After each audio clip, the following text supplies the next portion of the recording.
Thank you for inviting me to your party. You know, I want to clear up something, though, before I get started into my talk. Every once in a while, they ask about who started the Tea Party.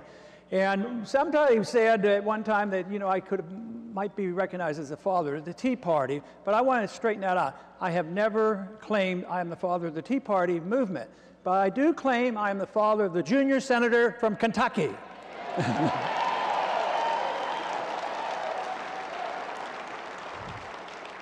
Well, one thing, it's great to be out of D.C. It's good to get back to America.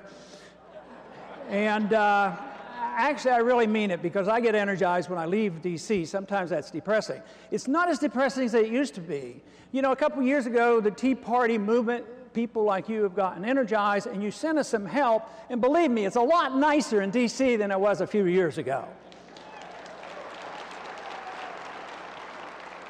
But that doesn't tell you that we have our problems solved. But believe me, our problems are great, and they're expanding, and we have to be prepared to take care of them. Sometimes people think that all we have to do is get a few more votes and pass this bill and cut the spending and everything's going to be all right.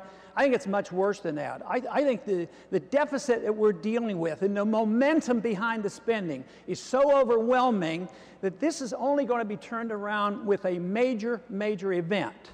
And I've worked on this assumption for a long time, because it was back in 1971 when it was declared that the pseudo gold standard was no longer viable. And they separated our dollar from gold completely. And since that time, look at any chart from 1971 on. Spending skyrockets, deficits skyrocket, size of government skyrocket, our involvement overseas skyrocketing. Our attacks, the attacks on the American people here at home on our civil liberties, it has skyrocketed. So it can be dated back until the early 1970s. But the truth is, it won't last. The problem that occurred back then was unmanageable monetary policy over several decades, and that brought the downfall of the so-called gold standard at that time. But it does introduce the notion of a very important part of what we have to deal with, and that is, how did we get into that financial and monetary mess? And it came from the Federal Reserve System, and we need to get rid of the Federal Reserve System.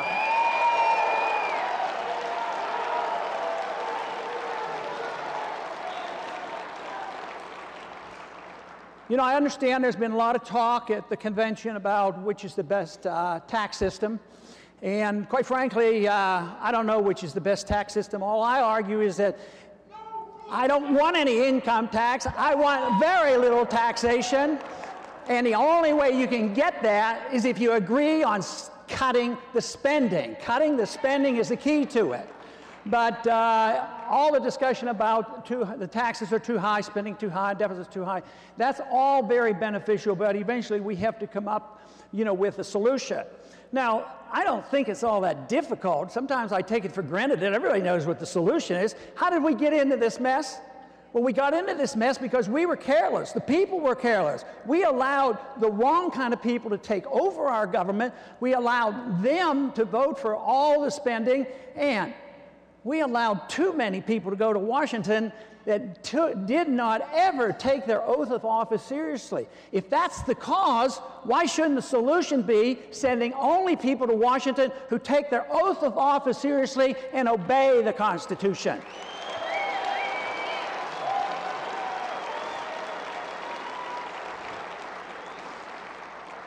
If that were the case, what kind of government would we have? We'd have a very small government. We would not be the policemen of the world. We would not be telling you how to run your daily life, and we would not be running the economy. We would be protecting liberty, and that would be our sole purpose and existence in Washington. Provide for a national defense and allow the people to take care of themselves. You know, I love this this position. As a matter of fact, I had a bill. Of course, I haven't met very many people outside of Washington who liked Obamacare. But opting out of the system is a good idea. At least that's halfway. You don't get rid of all, but just allow yourself the right to opt out. But why can't we opt out of the rest of the government that overbearing's on us too, and just say, let them leave us alone? You know, right now, today, the news is not good about inflation. All you have to do is read the daily paper today. Commodity prices are soaring. What's happened to energy prices? They're soaring. And you'd think they'd say, oh, well, maybe prices are going up because the value of the dollar going down. But, you know, that's not the case. Today, I saw on TV, they were explaining why prices were high. Well, it was the weather. Foreigners were buying too much stuff. The labor costs were up. People were making too much profit. Never once did they say, well, the prices are going up because the value of the dollar is going down. The value of the dollar is going down because the Federal Reserve prints too much money.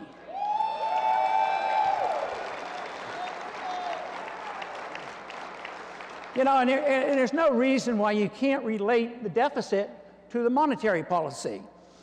Yes, you can have deficits with a sound monetary system. Matter of fact, that was one of the shortcomings, from my viewpoint, in the Constitution. They allowed borrowing. The federal government was allowed to borrow.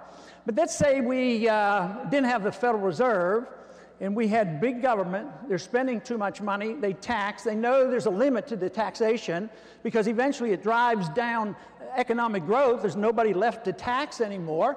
Then they would have to borrow. Well, they're borrowing an awful lot now, but interest rates haven't gone up. That's because of the Fed. Now, if you didn't have a Fed and Congress spent too much, interest rates would go up and they would have to quit. So I call the Fed the great facilitator.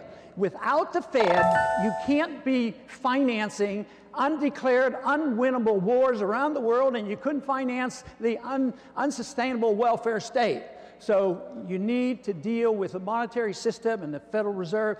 This is why I'm encouraged a whole lot with people like you. And last year, you know, we had this little bill, transparency of the Federal Reserve, the audit the Fed bill. You know, we ended up with every Republican congressman supported the bill, and a lot of the Democrats. We actually got it passed through the House. So transparency of the Federal Reserve is an issue that transcends and is bipartisan, and a lot of independents support this because we live in an age now where the people are waking up. They're sick and tired of the government stealing our privacy, and all they do is protect their secrecy. We want to know what the government's doing, and we want our privacy back.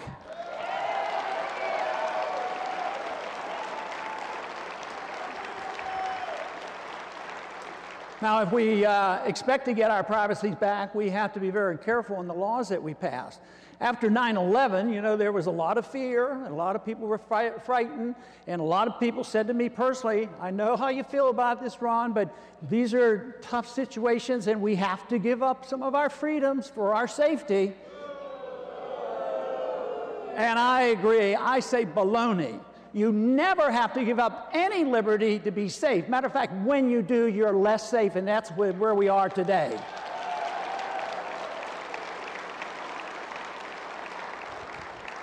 Our government doesn't protect our privacy, but it doesn't do the other things they're supposed to do.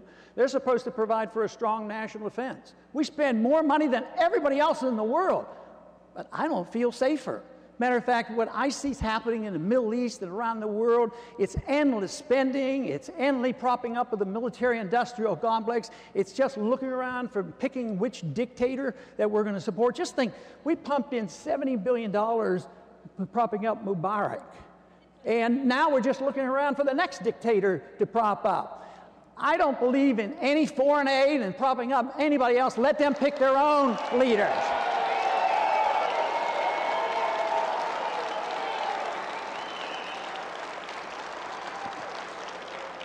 Last week we had the continuing resolution. We had some votes.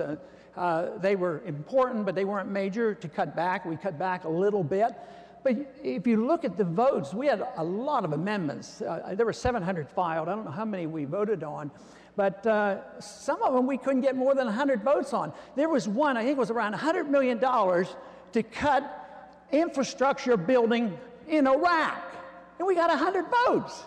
You know, we can't even take care of ourselves at home, and we're worrying about building bridges over in Iraq. Now, if you want to identify earmarks, I'd say let's go after those kind of earmarks and spend that money here at home.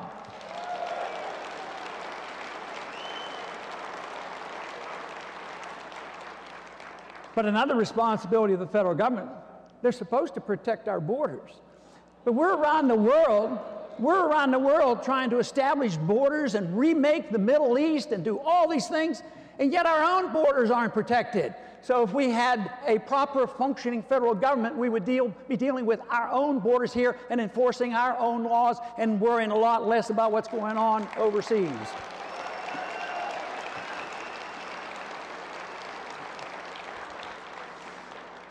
The crisis that we face now is a crisis, it's going to be demonstrated, it's going to come about as a financial crisis. We've had a financial crisis of sort, but it's only beginning because they've been able to prop it up to a degree. They have been able to once again put in the money to bail out the guys that have been making a lot, bail out the banks and the big corporations, bail out the military-industrial complex. And who got stuck with the bad stuff? The people got stuck with buying up all those worthless assets. And now the consequence of us buying up and paying for worthless assets with funny money, the consequence is now inflation. Anybody in this room remembers the 70s? It was a bad decade. It was the consequence of the breakdown of Bretton Woods when I got involved in politics. Well, the 70s were bad. They called it stagflation. Prices were going up and the economy was hardly growing, if growing at all. But today, the economy really isn't growing. If the economy was growing in the true sense of the word, we wouldn't have this huge unemployed group of people out there. Our government tells us it's 9%, 9.5% or whatever. But you know what? If you count everybody, like some free market people do, it's 22% of the people that are unemployed. And under these conditions, much worse than the 70s, on these conditions, you have this market deflationary force trying to say, back off, liquidate debt, cut the spending, balance the budget. You have the government doing exactly the opposite. Spend more, build more houses, keep prices high, never let labor costs go down. So they're coming into conflict. They're coming into conflict under much worse circumstances. And we're going to get hit with two things, and I believe we've started already. There'll be two things that will be the tax that will be more vicious than what you have to send into the IRS. One will be the inflation tax that you have to pay, and the other tax will just be the burden of big government. You're going to have to pay, and one way you will have to pay is, in spite of this horrendous power the Federal Reserve has to have manipulated interest rates lower than they should have been for so long, what happens is interest rates are going to go up, and they won't be able to control them. And interest rates have already just started to go up. So the people, once again, will be hit with higher interest rates and higher inflations and a weak economy. And if you think people are upset now, they're really going to get upset. They're upset in Wisconsin, but they're upset in a lot of other states. They're upset around the world, and it's all related. People, you know, we'd like to give them the benefit of the doubt, and they're fighting for their liberties and free elections and all. But you know what?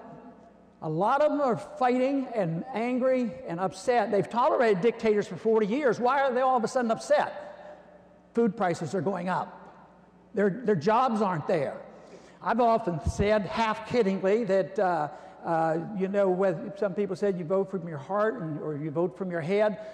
I think most people vote from their bellies.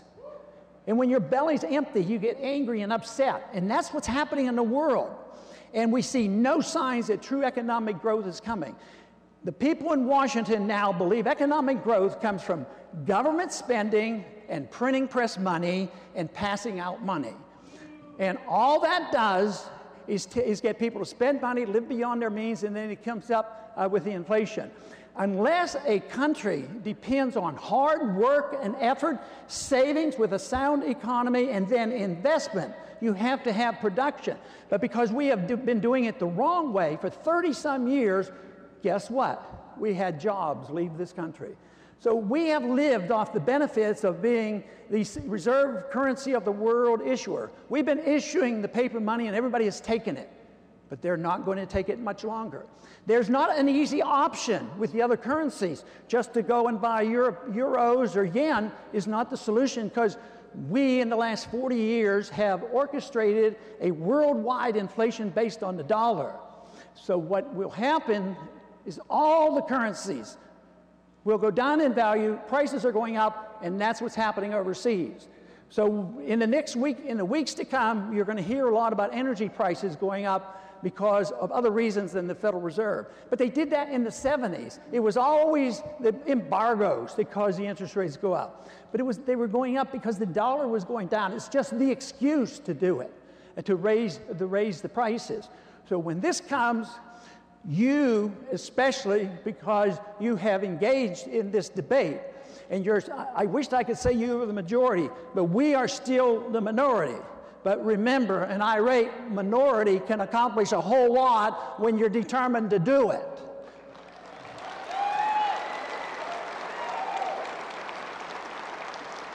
But you have to know what the alternative will be.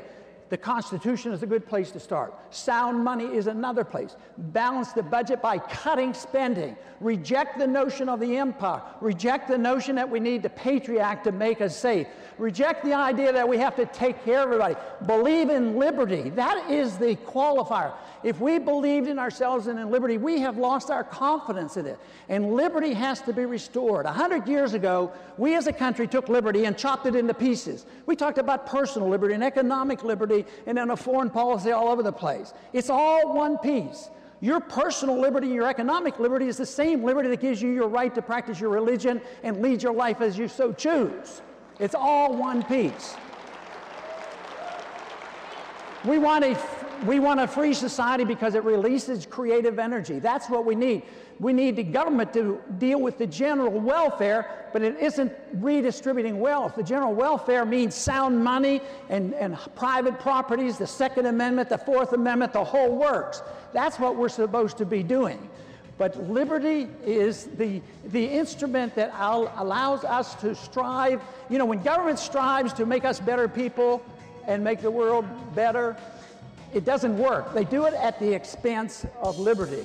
Today, it's the release of that burden of big government that we have to get so we can get back to where we came from, peace and prosperity and the American dream.